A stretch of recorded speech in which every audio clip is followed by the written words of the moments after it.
नमस्कार दोस्तों, मैं रवीश कुमार। ईरान की ताकत देखने के बाद इजराइल ने भागने का रास्ता ढूंढ लिया है। यह बिल्कुल वैसा ही है। अगर आप ताकतवर हो तो दुश्मन मैदान छोड़कर भागेगा ही। जी हां, ईरान की बैलिस्टिक मिसाइल ने ऐसी तबाही मचा दी है इजराइल के अंदर कि बेंजामिन नेतन्याहू भागने का रास्ता ढूंढ रहा है, लेकिन उसको वह रास्ता मिलेगा नहीं, क्योंकि इस बार ईरान का प्लान पक्का है। इस बार नेतन्याहू को ऐसा सबक सिखाएंगे, दिन में तारे नजर आएंगे। उधर दूसरी तरफ अली खामेनी को मारने की धमकियां दे रहा है इजराइल। लेकिन यह सिर्फ धमकियां ही है, क्योंकि अली खामेनी तक पहुंचना इजराइल के बस की बात नहीं है, क्योंकि अब नेतन्याहू के पास खुद को बचाने का कोई रास्ता नहीं है। इसीलिए वह इस तरीके की बयानबाजी कर रहा है। ईरान के अस्पताल पर हमले के बाद पूरी तरीके से बौखला गया है इजराइल, और इसीलिए इजराइल पर ईरान ने अपने हमले और तेज कर दिए हैं। ईरान ने अपनी बैलिस्टिक मिसाइल के हमले दोगुनी स्पीड से तेज किए हैं। ये हमले झेल नहीं पा रहा है इजराइल। बात करेंगे कैसे ईरान के सपोर्ट में अब 4 नए देश आ गए हैं जिन्होंने इजराइल को चेतावनी दी है। क्या है वो चेतावनी, क्यों दी गई है चेतावनी, इस पर बात करेंगे। लेकिन उससे पहले हमें कमेंट बॉक्स में जरूर बताएं आप किस देश, किस राज्य से हमारी खबर देख रहे हैं, और हां, चैनल को जरूर सब्सक्राइब कर लें। और पास में ज्वाइन करने का बटन होगा, 119 रुपए देकर आप उसको ज्वाइन भी कर सकते हैं। यह हमारे लिए एक छोटी सी मदद होगी। चलिए जान लेते हैं आखिर कौन से वह 5 देश हैं जिन्होंने इजराइल का और अमेरिका का जीना हराम कर दिया है। आपको बताते चलें। अली खामेनी को मारने की धमकी देने वाले बेंजामिन नेतन्याहू को अब इराक के सुप्रीम लीडर ने धमकी दे डाली। अयातुल्लाह इराक के सुप्रीम लीडर ने कहा है कि अगर अली खामेनी को हाथ भी लगाया तो पूरे इजराइल में तबाही आ जाएगी, और इस तबाही को रोकने वाला कोई नहीं होगा। और यह धमकी इजराइल और अमेरिका दोनों के लिए है। बार बार ईरान के सुप्रीम लीडर को मारने की धमकी दी जा रही है।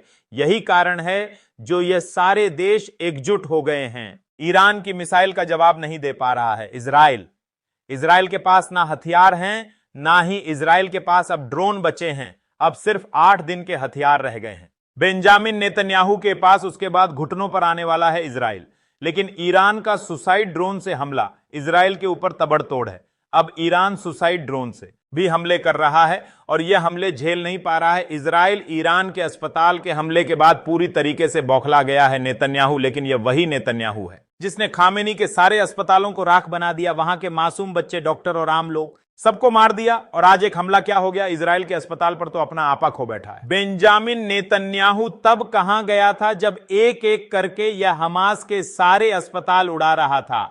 इसीलिए ईरान ने कहा, 2 साल पहले ईरान के अस्पताल पर इजराइल ने हमला किया था, और वह वीडियो भी जारी किया है। डोनाल्ड ट्रंप की गुड़गुड़ाहट और बेंजामिन नेतन्याहू की धमकी दोनों बेअसर नजर आ रही हैं, क्योंकि ईरान अपने हमले की स्पीड बढ़ाता चला जा रहा है। ईरान की यह हमला बहुत ही घातक है, क्योंकि अब वह बैलिस्टिक मिसाइल के साथ साथ ड्रोन का इस्तेमाल भी कर रहा है। और यह इजराइल के लिए बहुत घातक है, क्योंकि जिस आयरन डोम पर इजराइल को इतना घमंड था, उस आयरन डोम को 2 मिनट में चकमा दे रही है ईरान की बैलिस्टिक मिसाइल। और उन मिसाइल को रोकना अब इजराइल के हाथ में नहीं है, क्योंकि ईरान के सुप्रीम लीडर ने साफ कहा है, यह जंग हम ही जीतेंगे।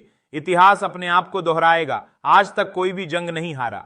ईरान जब भी जंग हुई, ईरान की जोरदार जीत हुई। एक बार घुटने टेक दिए थे इजराइल ने और आत्मसमर्पण कर दिया था, और फिर से वही वक्त लौट रहा है। ईरान के पास बैलिस्टिक मिसाइल का जखीरा है, जबकि इजराइल के पास हथियार खत्म हो चुके हैं। इजराइल को अगर अमेरिका सपोर्ट नहीं करता तो अब तक यह जंग खत्म हो गई होती, इजराइल हार चुका होता। लेकिन क्योंकि अमेरिका पीछे से मदद करता है इजराइल की, उधर नॉर्थ कोरिया के किम जोंग उन ने साफ कहा है कि तेहरान को अकेला मत समझना। अगर तेहरान पर हमला किया तो फिर झेलने के लिए तैयार भी रहना। किम जोंग उनका यह बयान अमेरिका को सीधी चेतावनी है, और अमेरिका को साफ साफ लफ्जों में समझाया है कि ईरान को अकेला समझने की गलती मत करना। उधर दूसरी तरफ ईरान के सपोर्ट में 3 और नए देश आ गए हैं। या तो वह खुद ही हथियार डाल दे, या फिर अमेरिका उसका साथ दे।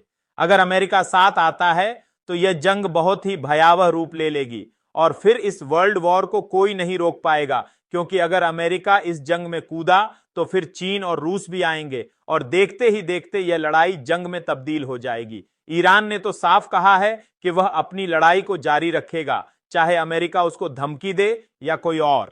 वह जंग तभी बंद करेगा जब इजराइल को इसकी सजा मिल जाएगी और बेंजामिन नेतन्याहू का घमंड चकनाचूर हो जाएगा। जिन गाजा के मासूम लोगों को बेंजामिन नेतन्याहू ने बेरहमी से मारा है, इसका बदला अब ईरान ले रहा है। जो कल इजराइल कर रहा था वह आज ईरान इजराइल के साथ कर रहा है। ईरान ने साफ कहा है कि 2 साल से नरसंहार कर रहा था इजराइल, और बेंजामिन नेतन्याहू हिटलर का भी बाप है और हम ऐसे हिटलर को सजा देंगे। ऐसे लोगों को छोड़ा नहीं जा सकता जो इंसानियत को मारते हैं। आज गाजा के हालात बद से बदतर हो चुके हैं। वहां पर ना डॉक्टर है, ना खाने का सामान, ना ही इलाज के लिए दवाइयां। लोग तड़प रहे हैं और दुनिया तमाशा देख रही है। इसीलिए ईरान को लोग सपोर्ट कर रहे हैं, क्योंकि ईरान ने न सिर्फ इजराइल का घमंड तोड़ दिया बल्कि उसकी कमजोर नब्ज पर सबसे बड़ा वार किया है। और यह वार ऐसा है कि इसको हमेशा याद रखेगा बेंजामिन नेतन्याहू।